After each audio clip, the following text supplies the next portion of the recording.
Coming up on 5 Minute News.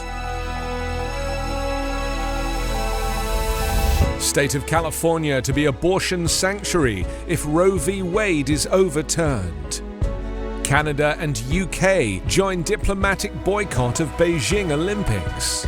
And US government's own plan to achieve net zero emissions by 2050.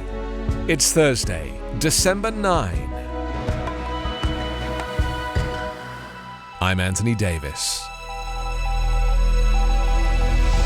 With more than 24 states poised to ban abortion if the US Supreme Court gives them the okay next year, California clinics and their allies in the state legislature on Wednesday revealed a plan to make the state a sanctuary for those seeking reproductive care, including possibly paying for travel, lodging, and procedures for people from other states.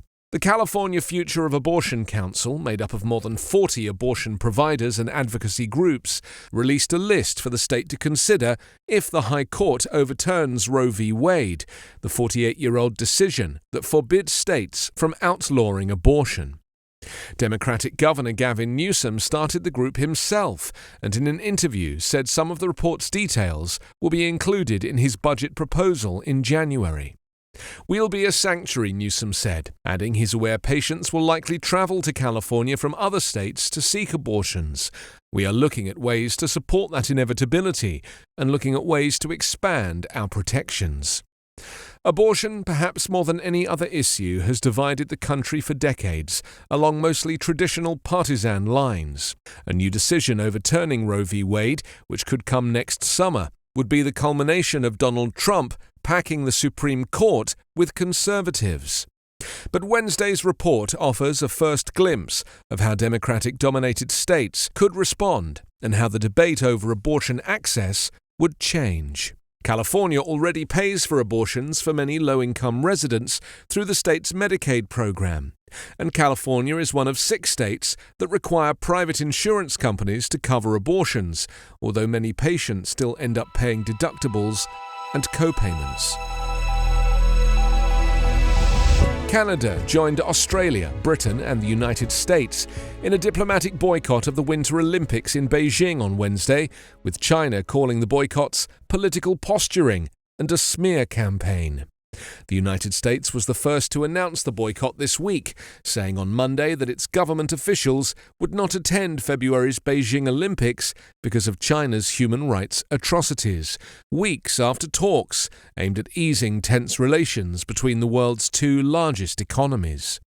China, on Tuesday, said the United States would pay a price for its decision and warned of countermeasures, but gave no details. The International Olympic Committee sought to downplay the growing diplomatic boycott. Canadian Prime Minister Justin Trudeau said Beijing would be aware of long-standing Western concerns about human rights in China, so it shouldn't be a surprise that we decided not to send diplomatic representation. Almost as Trudeau spoke, IOC President Thomas Bach said the committee had always been concerned with the participation of the athletes in the Olympic Games. Asked earlier in Parliament if his country would follow Washington's lead, British Prime Minister Boris Johnson said there will be effectively a diplomatic boycott of the Winter Olympics in Beijing, no ministers are expected to attend, and no officials. "I do not think that sporting boycotts are sensible, and that remains the policy of government," he added, indicating that British athletes will still compete. China said it has not invited any British officials. According to a new executive order signed by Joe Biden, the US government will be a net zero contributor to the climate crisis by 2050 by slashing the planet heating emissions from its operations and transitioning to an all-electric fleet of cars and trucks. The federal government is the largest landowner, energy consumer, and employer in the US, and it will lead by example in tackling the climate crisis, the White House said, by eliminating greenhouse gases from its activities.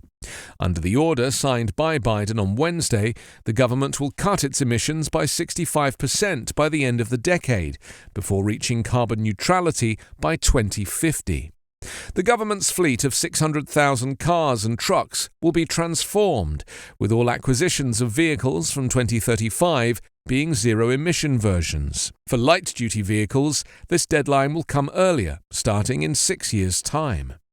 The order also demands that the 300,000 federally owned buildings produce no net emissions by 2045, with a 50% cut in emissions by 2032.